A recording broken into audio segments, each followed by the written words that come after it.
Dun, dun, dun. This episode, we are bringing the drama. Welcome to Beauty and the Gi, the podcast about jujitsu and so much more. I'm Jen Eads, a blue belt full of curiosity and questions about all the things jujitsu. And I'm AJ Klingerman, a Brazilian jiu-jitsu black belt obsessed with jiu-jitsu. And we've got some drama to talk about this week. But first, why is this podcast different than the ones before? Okay. Well, we are trying something brand new here at Beauty and the Gi. We are trying to do some video. So there may or may not be the full video of this episode, or we might just make little snippets out of it. We're gonna see how motivated I am when it comes to editing and how it sounds, because this is the first time through. So we're gonna see how this goes. Yeah, I got to tell everyone, I put on mascara for this and earrings, but they're studs, so you can't see them under my headphones. Well, I tried. And I put on a hat because we are recording right after class, and Jiu-jitsu hair, man. Jiu-jitsu hair. Yeah. Look, you want to see? Woo! It's perfect. Perfect, isn't it? Just like a rock star. That's right. Also wearing earrings. Oh, also wearing earrings. Yes. And my super cool Emily Kwok shirt. Because I feel like we have to tell people what we're wearing if they are just listening. That's true. To the audio you version. Can visualize us. Right. I'm wearing my role model tank top, the tie-dye one. Yeah. And I did hit my mic when I...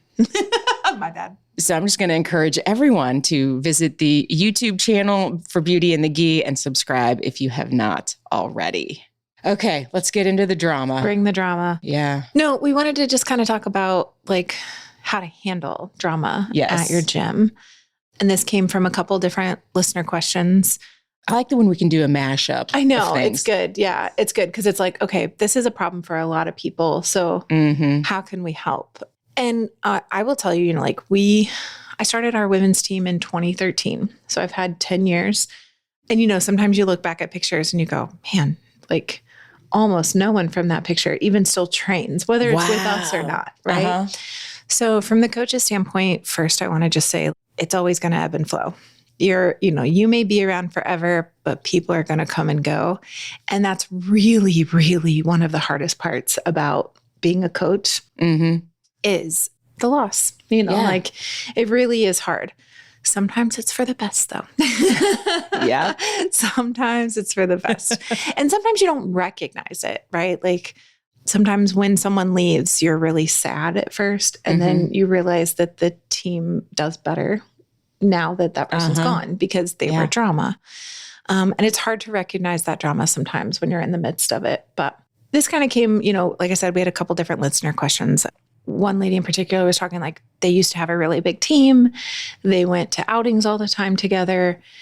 And, in the past year or so, there's just been a lot of drama. And she feels like their women's team is crumbling. And, just how to handle that, how to bring people back together. What are your thoughts from the student aspect of how to handle the drama? When you hear it in the locker room or see people posting or anything like that? For me, for the most part, I just try to stay out of it because it really, I hang out, I come to stuff, but I feel like I'm further away. So maybe I don't come to as much stuff. So I'm not around it to really impact my social life as much. Right. So I think if it were different and I was here all the time and then, was hanging out with everybody all the time, then I think I would probably feel different and I might be right there in the middle of it. I don't know. Yeah. But I also feel like I've seen enough drama that I just try to stay out of it and, let people are going to do what they're going to do and they're going to make the poor decisions that they're going to make. And I will always try to be supportive as a teammate, but I'm not getting mixed up in the middle of that. Yeah. Yeah. And, I think we kind of come from a little bit different perspective, not from each other, but from a lot of our audience because we're older. Right. So we don't have the inkling as much to participate in the drama. I think, and that you just said it. It's a conscious choice not to participate because we don't have to.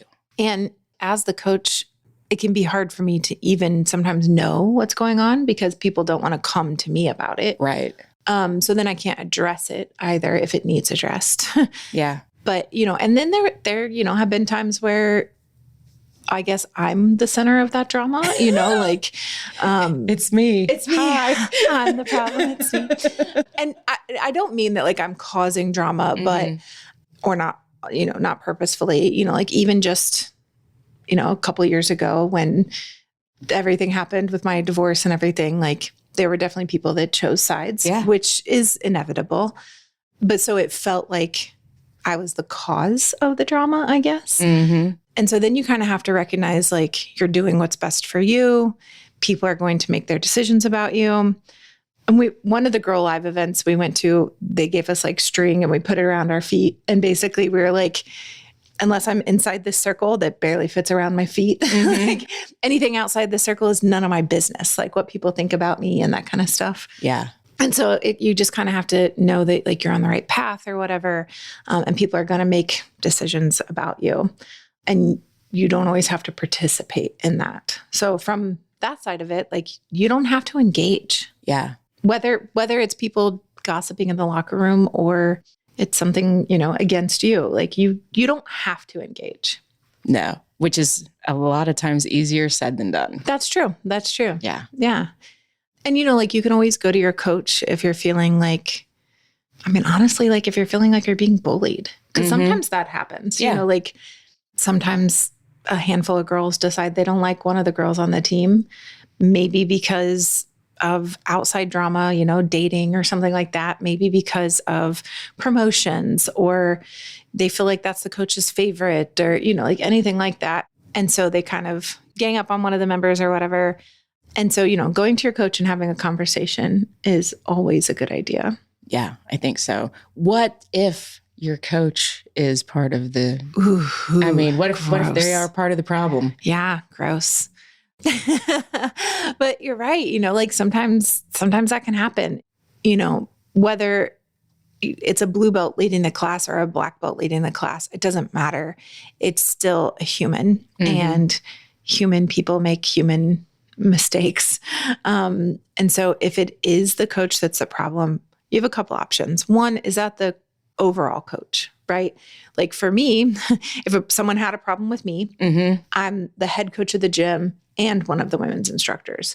So, you'd have to go to my wife, really, like, which I'm sure that would be fun. Exactly. Right. So that's I feel tough. really comfortable. Exactly. Right. That would be tough. But also like, I'm not the drama. I'm not the one picking fights, but just as an example. And also I would tell on you. Absolutely. I would go tell Risser. As you should. HG's picking on me. But, so is there a coach above them that you can go to? And I'm not saying like tattletale. Like that's not what I'm saying. I'm saying go with your concerns because that kind of drama and all of that is a cancer in your gym and it will destroy your women's team and potentially your whole team, So if you can go to a coach above them, do. If they are like the head coach, you try to talk to them. If you don't see that they're approachable or willing to make any changes, you probably have to find a different gym. Yeah. What makes you as a coach most receptive to somebody that wants to have that conversation? Yeah. How should they approach it? In general, like just talking to me, like, hey, can I talk to you after class? Or, can I come in a little early and talk to you? Anything like that. Like, I'm going to sit down with you. It's the same with whether you want a promotion you feel like you deserve or, you have a problem with another student or if you have a problem with me or how I teach or anything like that.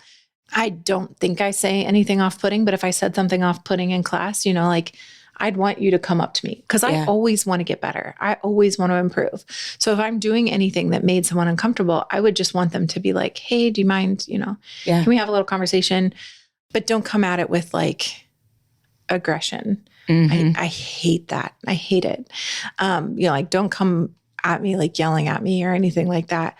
I'm not the peacekeeper. I'm not the 9, but I still, like that's not helpful. That's not conducive to a good conversation, or even just emailing. And if you email, just be like, hey, this is not meant to be confrontational, but I need you to know I'm having these problems.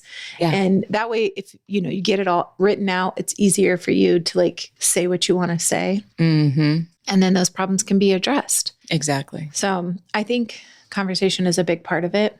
Another listener was talking about, they take pictures after classes and stuff like that, and like feeling like they're choosing sides based on pictures. Uh-huh. And not because they are choosing sides of drama, but just because that's who is in class. So that's who you're taking pictures with. Yeah. And that basically like men don't get that kind of judgment. Mm-hmm. A man that's a black belt or whatever that is teaching isn't going to be like, oh, well, they like John better than me, or, they're taking Sam's side, or, like anything like that. But that does happen for women, and it sucks. I think we do a lot of work at camp to talk about how we're in this together, and we're all going through different struggles and recognizing whatever other people's struggles are.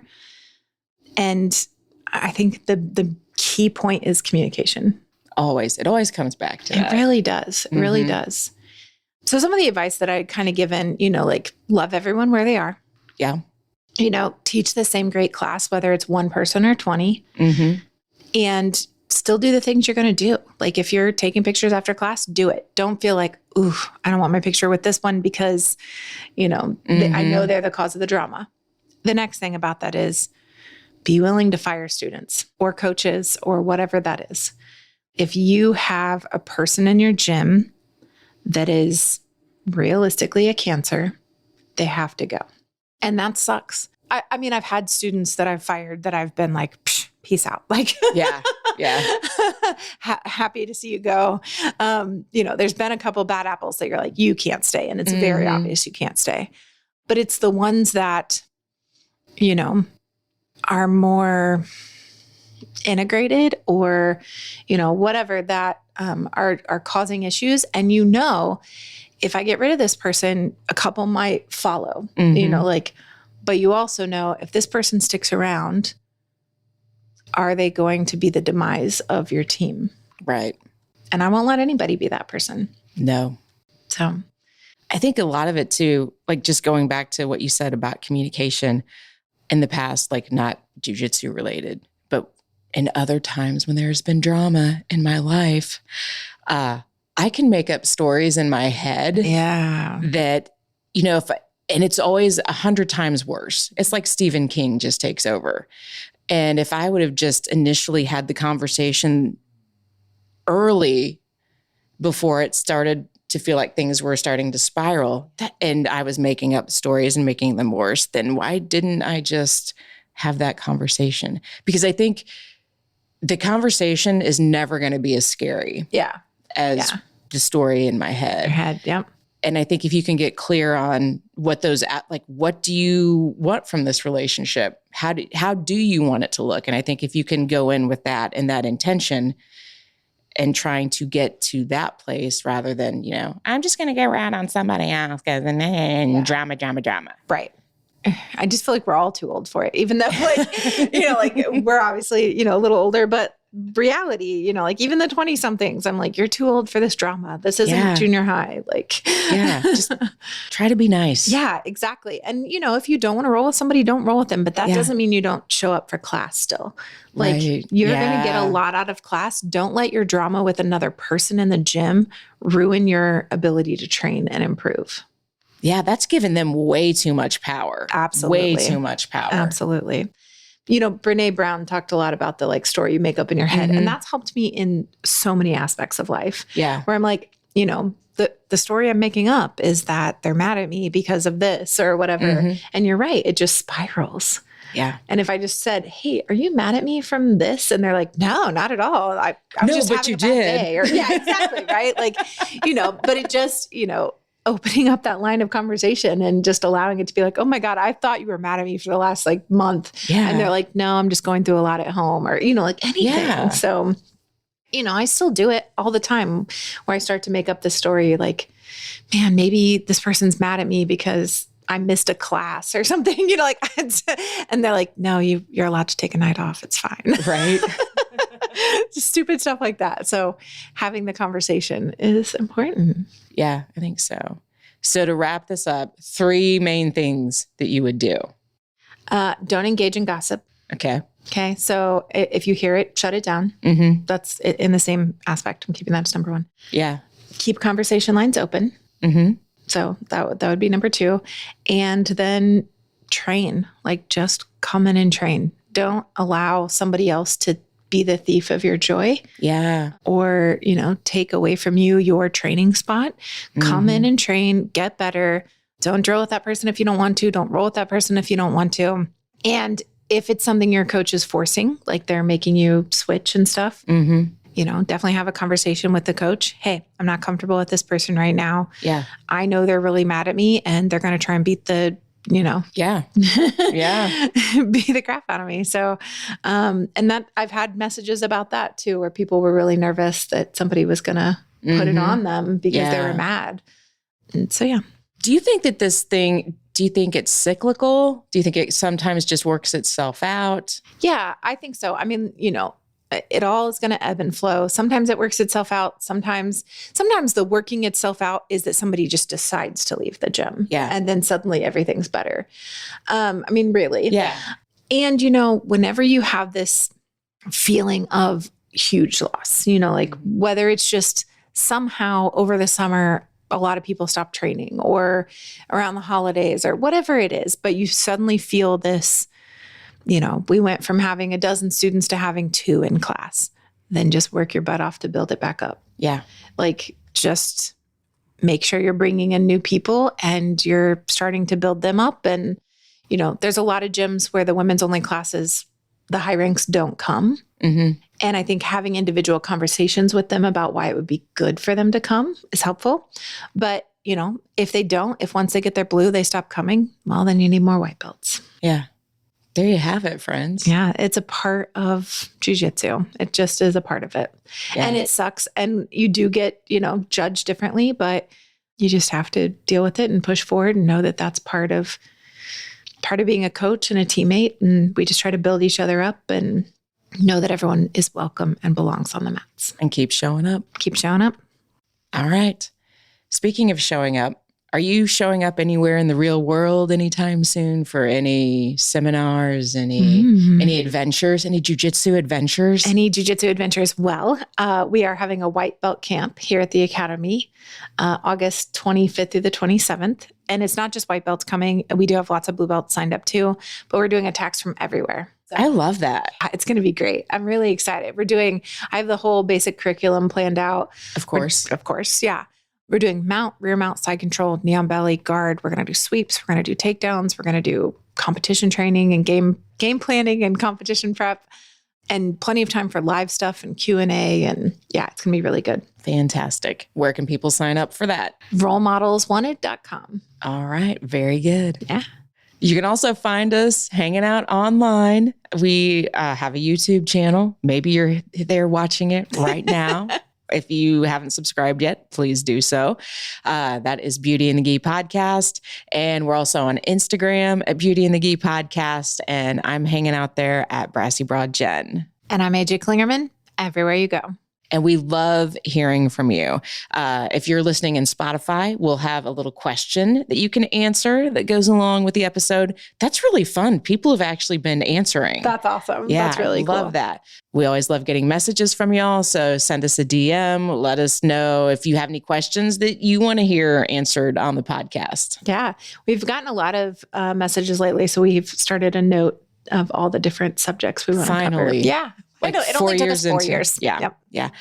Oh, all right. And shout out to Lillian in Ireland that messaged us. She got her purple belt and she has been a long time listener. So congratulations. Congratulations. That's awesome. Those are the best messages to get. Yes. Yeah. Aren't they? They're very cool. Yeah. All right, friends. Thanks for joining us. And we will see you on the mat or on our YouTube channel. Well, you'll see us there. You'll see us. We won't see you. So you can watch in your PJs. It's fine. Perfect. Wait, what's this? Oh, right. What are the words? Wait, yeah, hang on. I've got this. I know this. Beauty and the Gi. Beauty and the Gi is a production of the Brassy Broadcasting Company. And brought to you by Role Model Grappling. We did it. We did it.